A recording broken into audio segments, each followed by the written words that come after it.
weekend? It was the behind-the-back pass from Patrick Mahomes. I appreciate Jeff's, ability to make that an exciting play, but this dude just threw a behind-the-back pass in an NFL football game. Preseason, low stakes, absolutely. But to have the ability to do that with defensive linemen in the NFL chasing you and then have the guts to actually attempt it, let alone complete it, is crazy beyond my wildest imagination. Okay, Dan, I got to get your thoughts on that. I mean, as a quarterback, for him to do that and in a game, and I know it's preseason, but your thoughts? He's out of his mind, man, in such a good way. He's the ultimate boundary pusher, I can't imagine. I would imagine Patrick as a kid was like, how much can I get away with doing X, And so the fact that he's, tried it, and I think Patrick stated himself that Andy Reid, their head coach, has encouraged him to actually do it in a game. So it's pretty remarkable. Now, Cuss, as much as I love it, I don't think it's near my favorite play of Patrick Mahomes. I mean, for me, Patrick's best play, and there's 100 of them. I will never forget the 3-jet chip wasp where he launched, this one, in the Super Bowl. That was great. He's in the conversation for the greatest ever. He doesn't get this Super Bowl win if not for that completion, which I believe it was 3rd and 15, 3rd and 14, something like that. That play, to dial that one up, because remember, on the sideline, he asked for it. It's a little Nick Foles, but he asks for it, and then they go make it happen, and he dropped back like 10 yards. That's my favorite all-time one, but the beyond the back is sick. Yeah. Jeff, give me your thoughts here. Was that the most insane Patrick Mahomes play you've seen out of him yet? No, to Dan's point, what's so cool about Patrick at this point is, like, the behind the back is improv. That's not a called play. That is just something he's doing out there. The play in the Super Bowl was absolutely by design and perfectly executed. And that's what's so cool about him, is that he can do both. I think that when we talk about the behind the back play, it just shows where Patrick Mahomes is at his career from the standpoint that he is not afraid of failure. I mean, this is by design. This play is fully by design all the way. Behind the back just shows his willingness to fail, because that is a risky thing that he did there, and he is okay with that possibility, even though, as we've all come to know, he is not going to fail at anything that he does. Listen, since we're talking about Mahomes here, I want you guys to listen to what our Chris Canty said on Unsportsmanlike earlier this morning. He's convinced this reloaded Chiefs team may be Mahomes' most dangerous team in several years. Take a listen to this. I would argue that we haven't seen the best version of either Andy Reid or the Kansas City Chiefs. And I'm just sitting there thinking about the team that they're marching out with this year. We know they have an all-world defense, and now their offense has more weaponry for Mahomes to work with than the past couple of years. Dare I say, this iteration of the Kansas City Chiefs in 2024 will be the best version of them that we've seen over the last 3 years. Okay, Dan. So, obviously we were talking about the receiving core maybe in the Achilles heel of this team last year. He's basically saying it could be the strength of these guys this upcoming season. What are your thoughts on what Candy had to say? Yeah, if Xavier Worthy kind of shows in the regular season the way he has in moments in the preseason, and Hollywood is going to be okay with that injury, for sure, because this offense was at best average last year, and they had no speed. And so now those two players bring that speed version, that speed element to this football team. Certainly left tackle is going to be a part of that conversation as well. But Xavier Worthy, when it coming out of the draft was, man, this vertical threat is going to be a really high-end player. And I think you see some nuance. Hawk can speak to it better than I about that route running, that little hezzy right there to get himself free. Beautiful throw from Carson Wentz. So, yeah, I mean, this is a football team, and Louis Riddick has said this many times.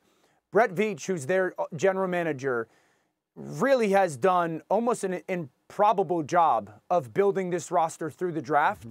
And it feels like they've hit on every one of their draft picks. And so Chris is not off base with his comment.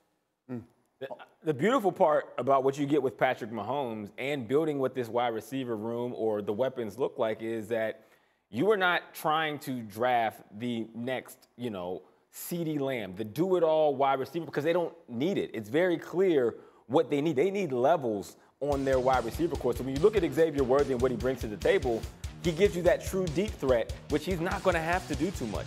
Keep the speed that you have. He will throw the ball when necessary, but also just the threat of you being out there is going to open it up for the Hollywood Browns. It's going to open it up for the Rashee Rices. and the Travis Kelce's. So to your point, this offense is going to roll again because now they have the blind spots filled that we saw a season ago. Given all of this, Jeff, what do you think is the team that's the biggest threat to Kansas City three-peating? I mean, personally, I think the Ravens are. They were knocking at the door last year, and honestly, if they'd stayed true to their game plan and themselves running the football, maybe they have a better chance of winning that game. There are a lot of people that are going to continue to come for the Chiefs. And to me, you talk about the wide receivers. Listen, we have had this discussion before seasons about the wide receivers thinking they were going to be okay. Forget speed. They got to catch the football. And that was their biggest issue last year, was catching the football in big moments. Once they prove they can do that, then I'm right there with Kenny that this is a great iteration of the Kansas City Chiefs. All right, let's play a game of sound off, gentlemen. Interesting people saying interesting things around the football world. On Saturday, Jerry Jones had this to say about CeeDee Lamb's continued holdout. We're having the same kind of talks we've been having. Not worried about a target date, not worried about his shape. Glad he's not out here risking some injury. Okay, Jeff, give us the latest on CeeDee Lamb. Well, I wish I could tell you more than this, but we're basically in the same spot. We have no sense that they're any closer when it comes to the average salary per year, whether the structure of the contract, the length of the contract, the guaranteed money.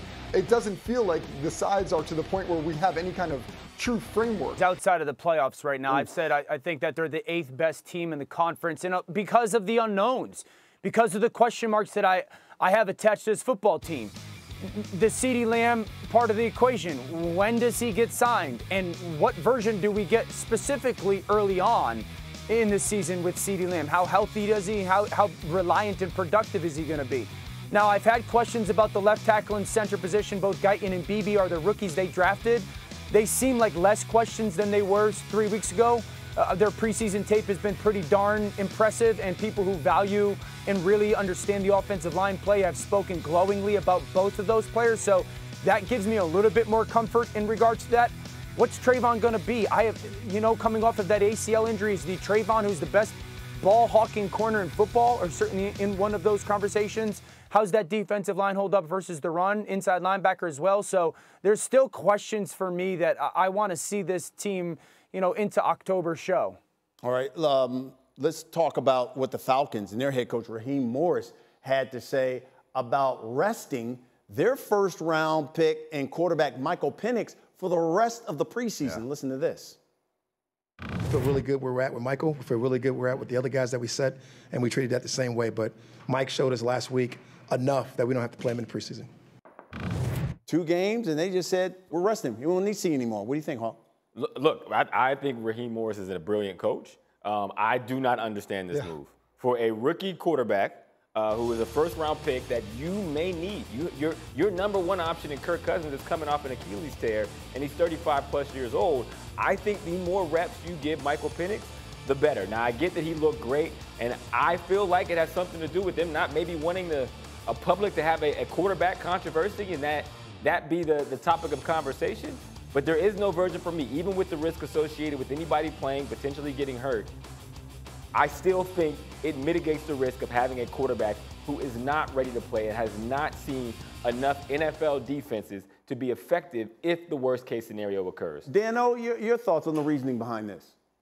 Yeah, I totally agree with Hawk. Makes no sense to me, and I see more of this. And I don't know if it's because the less preseason games or when the cuts are happening for certain guys, so our coaches trying to do maybe those players that they know are not going to be on their roster a solid by getting some of those players even more reps because the opportunities are smaller and the time that, the roster cuts happen, get pushed a little bit. The only way that you improve at that position in this league is reps. That's the only way.